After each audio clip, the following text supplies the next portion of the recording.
So my core belief number one is compassion is important in business and in life. And among the things that I have learned in my career, I have stumbled across and discovered a few ideas that will be helpful for you that caused me to write my book, Let Your Emotional Intelligence Do the Talking.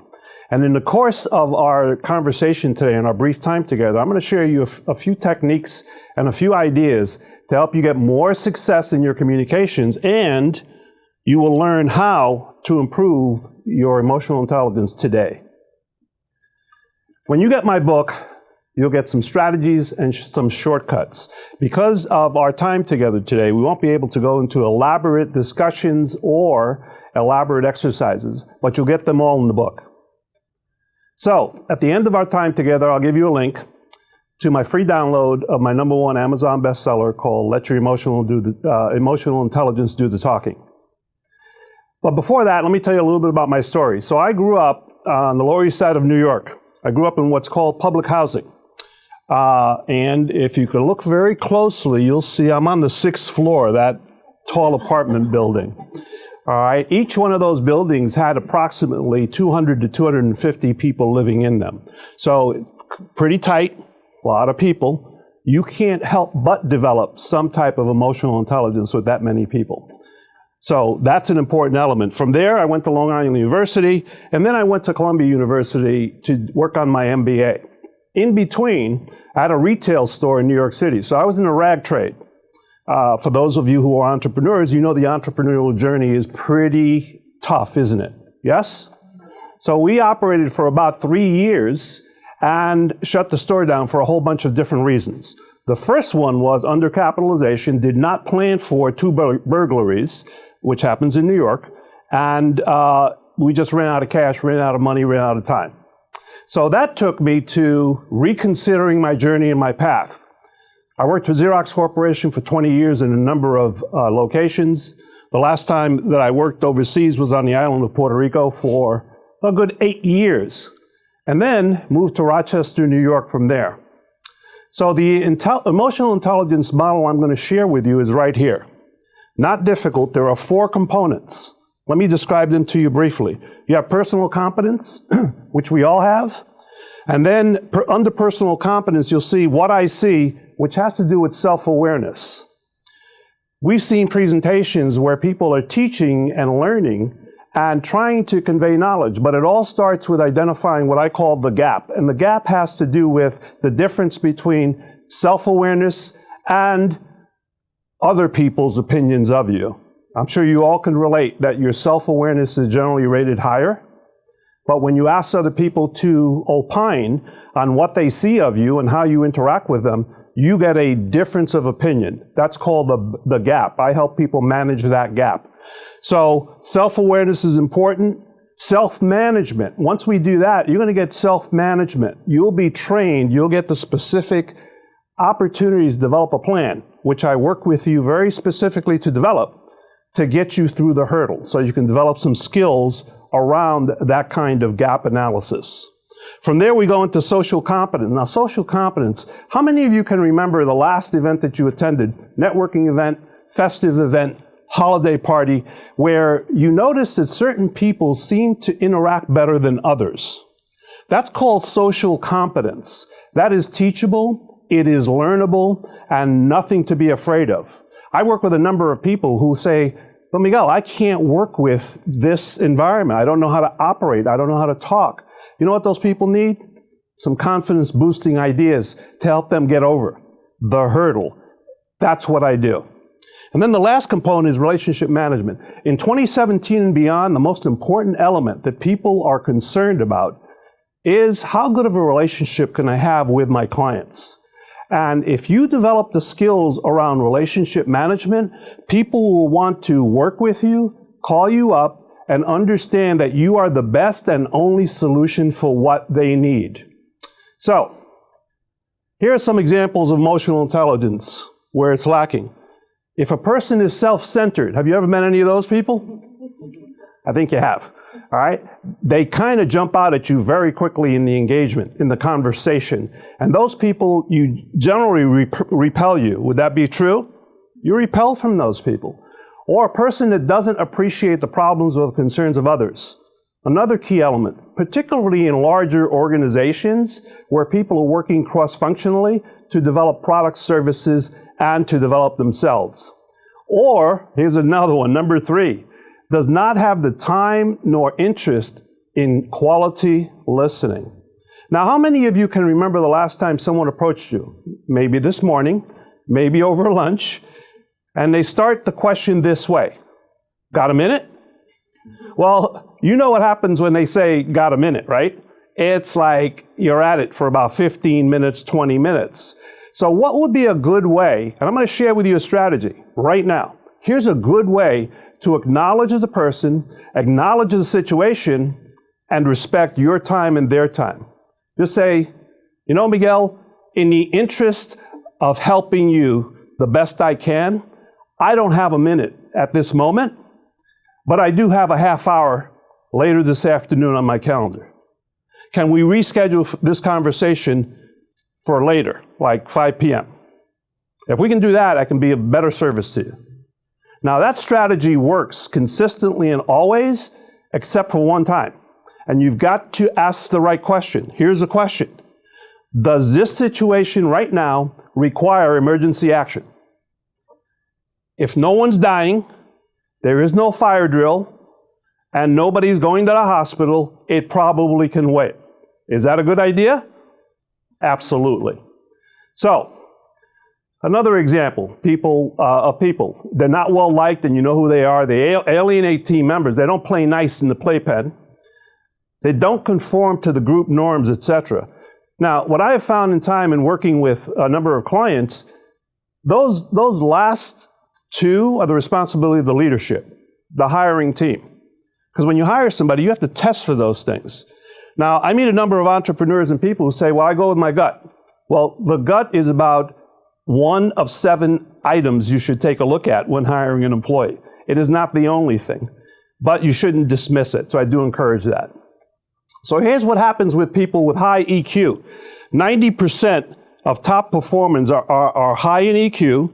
EQ is responsible for 58% of your job performance, especially in teams. And people who are high on EQ earn about $29,000 a year more than those that don't. By the way, you can add a 0 to that. If you're working with million-dollar companies or billionaires, just add some zeros. It's true.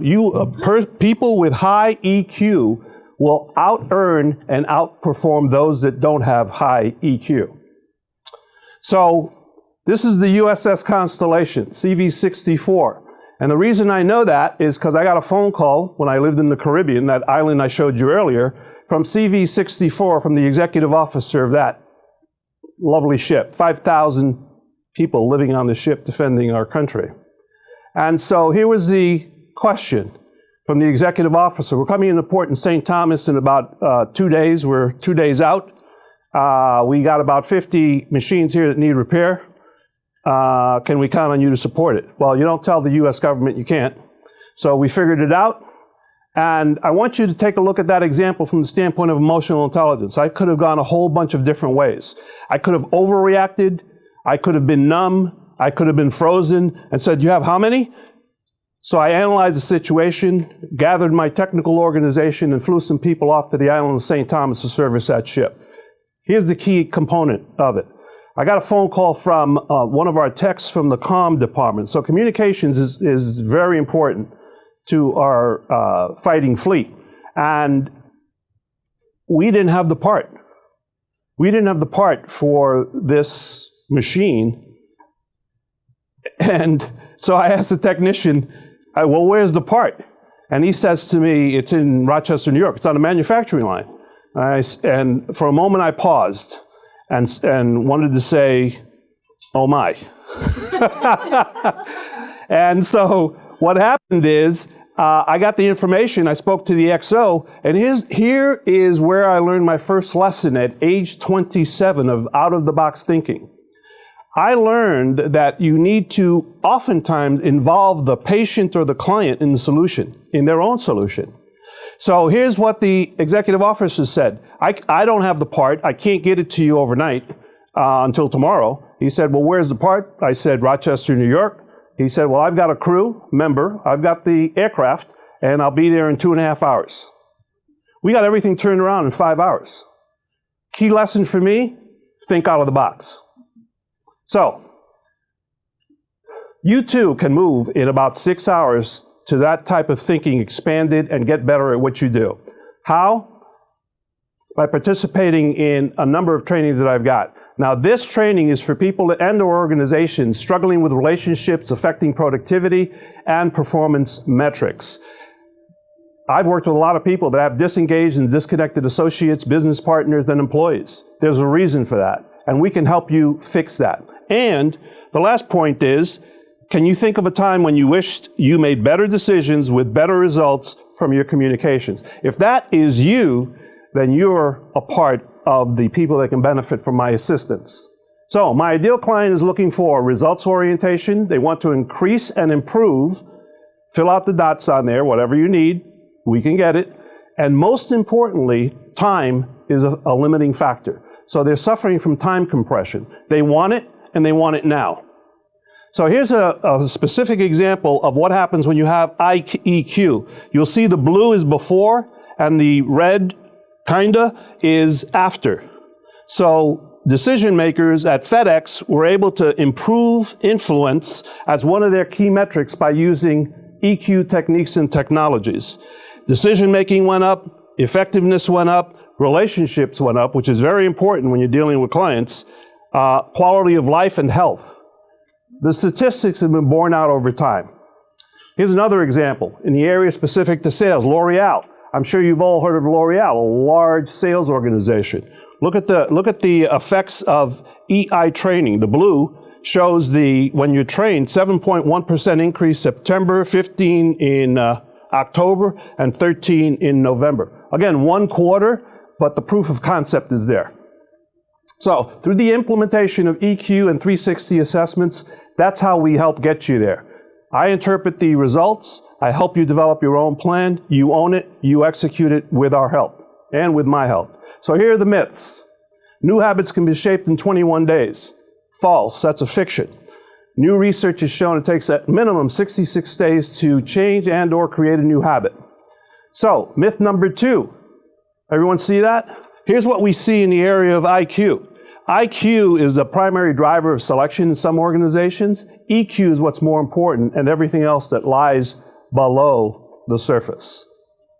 Relationships, very important. I mentioned it earlier in our conversation.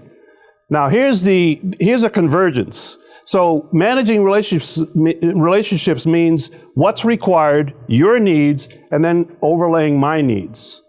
That is an important concentric circle of understanding that will help us get better. The benefits are, as Maya Angelou says, and I love that quote, people will forget what you said and did, but they will never forget how you made them feel.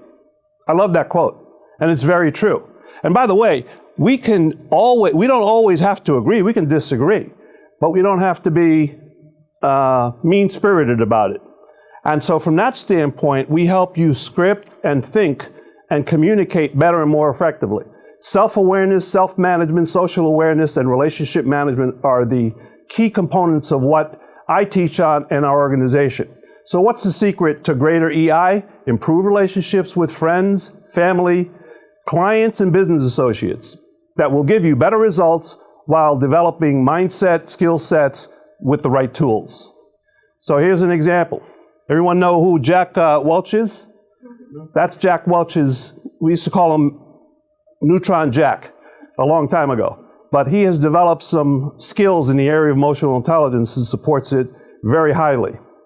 Here's my link to my free download of my book on emotional intelligence. I encourage you to get it, download it, and begin the conversation. So there's the book, Let Your Emotional Intelligence Do the Talking, and here's how you can get in contact with me whenever you'd like.